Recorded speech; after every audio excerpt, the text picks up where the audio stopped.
कुम उम्मीद है आप सब लोग खैरियत से होंगे। आज हम करने लगे हैं फोनान। फोनान के कंसेप्ट को समझते हैं। सबसे पहले जब हमारे पास ब्लैक बॉडी रेडिएशन का मसला आया था, तब हमने क्या है फोटान को देखा था। वहाँ पे क्या है फोटान की टर्म यूज़ हुई थी, जहाँ पे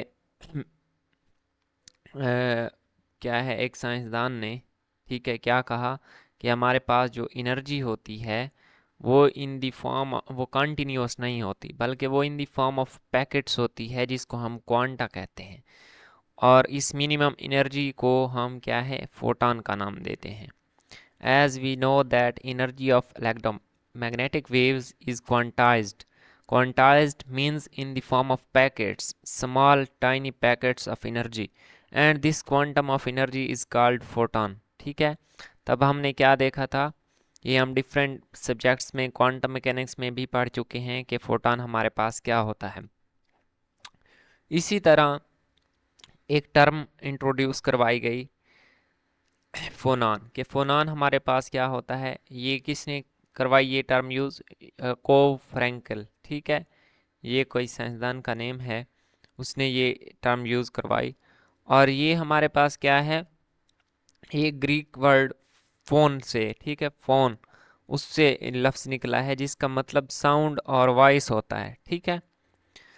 तो ये हमारे पास फोनान। अब हम इसकी जो हमारे पास डेफिनेशन है, जो ओरिजिनल हम क्या है आर के पुरी एंड वी के बब्बर ने इसको जैसे डिस्क्राइब किया है, अब देख लेते हैं कि ये हमारे पास क्या होता है। The energy of a lattice vibration are an elastic wave is also quantized and this quantum of energy is called phonon। तो ये हमारे पास फोनान क्या होता है, जैसा कि हमारे पास इलेक्ट्रोमैग्नेटिक वेव्स की एनर्जी क्वांटाइज्ड होती है, सिमिलरली हमारे पास इलास्टिक वेव्स की एनर्जी भी क्वांटाइज्ड होती है। और हम इस क्वांटम ऑफ एनर्जी को क्या कहते हैं, फोनान कहते हैं।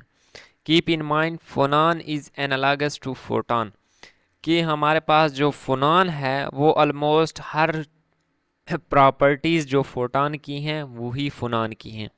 तो अब हम इसको देख लेते हैं। ये यहाँ पे मैंने क्वांटम या क्वांटा की डेफिनेशन लिख दी है कि ये क्या होता है। अब हमारे पास फोनॉन्स जो है डिफरेंट टाइप्स के होते हैं। Thermal vibrations are thermally excited phonons, sound waves are acoustical phonons, and excitation of optical branch generates optical phonons. तो इसका ये मतलब हुआ कि डिफरेंट टाइप्स की जो वाइब्रेशंस हैं वो डिफरेंट टाइप्स के फोनॉन्स को प्रोड्यूस करती हैं।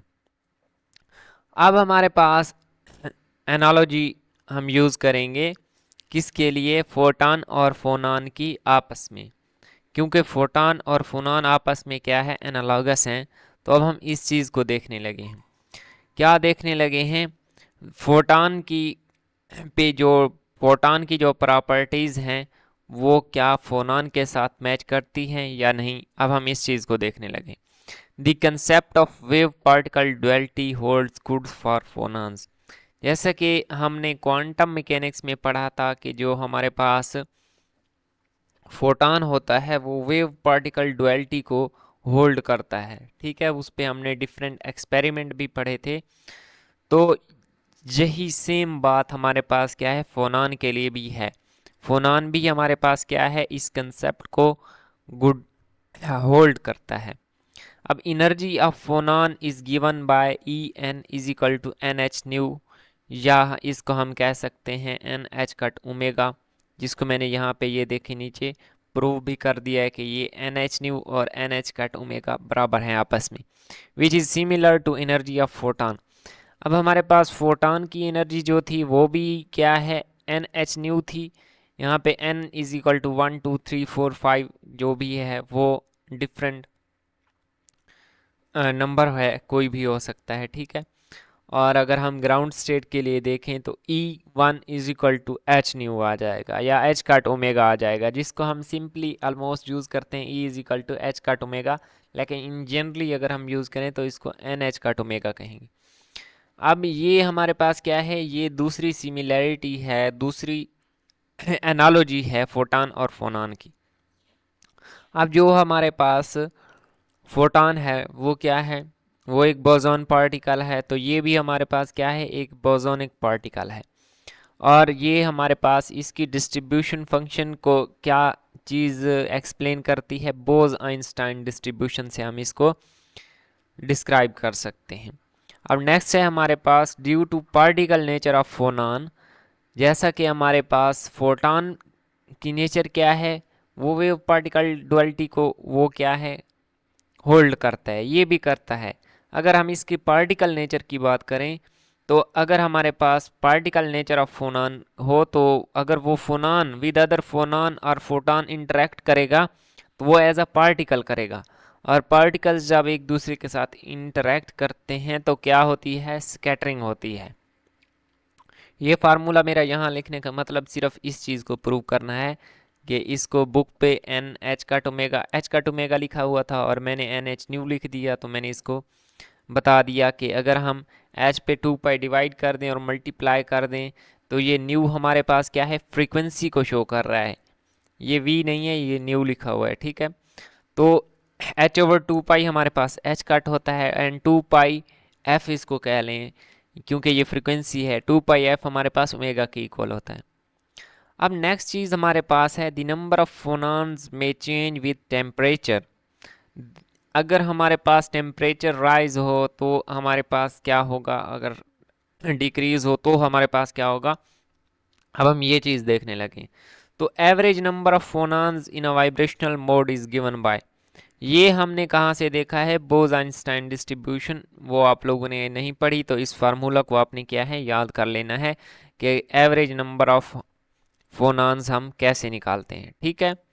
अब यहाँ से ये फार्मूला कुछ बता रहा है टेम्परेचर टेम्परेचर के बारे में।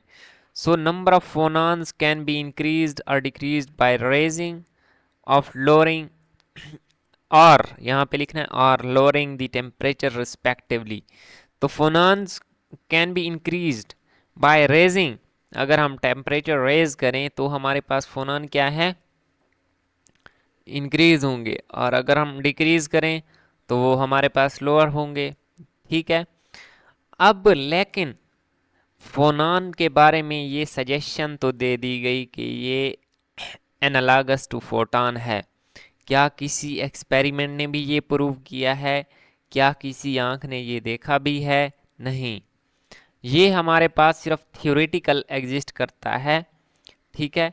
इसको देखा नहीं है, इस पे कोई एक्सपेरिमेंट क्या है नहीं हुआ जिसकी मदद से ये साबित हुआ हो कि फोनॉन एग्जिस्ट करता है। लेकिन अगर कुछ थ्योरीज ऐसी हैं कि अगर हम ये फोनॉन को कंसीडर ना करें तो हमारे पास क्या है, वो सॉल्व ही नहीं होती, और वो प्रोसेस, वो फिनोमिना हम मैथमेटिकली थ्योरेटिकली उसको एक्सप्लेन कर ही नहीं सकते बिना फोनॉन को कंसीडर किए। तो वो थ्योरी, इसका क्या मतलब हुआ कि फोनॉन एग्जिस्ट करता है। So there is no direct experimental evidence of the quantisation of lattice energy, however the following experiments facts forcefully suggest the existing of phonons। कौन से experiment, the lattice heat capacity of solids at zero temperature, ठीक है, ये हमारे पास क्या है। और जैसा कि हमारे पास आइंस्टाइन ने अपना मॉडल दिया था वो भी क्या है, फोनॉन की बेस पे दिया था, अगर वो फोनॉन को कंसीडर ना करें तो हमारे पास लैटिस हीट कैपेसिटी का मसला सॉल्व ही नहीं होता। तो ये फोनॉन का कंसेप्ट था। नेक्स्ट लेक्चर में हम देखेंगे इंशाल्लाह मोमेंटम ऑफ फोनॉन्स, एंड बहुत ही इंपॉर्टेंट लेक्चर है, इंशाल्लाह आपको अच्छे से समझ आएगी। मिलते हैं नेक्स्ट वीडियो में, अल्लाह हाफिज़।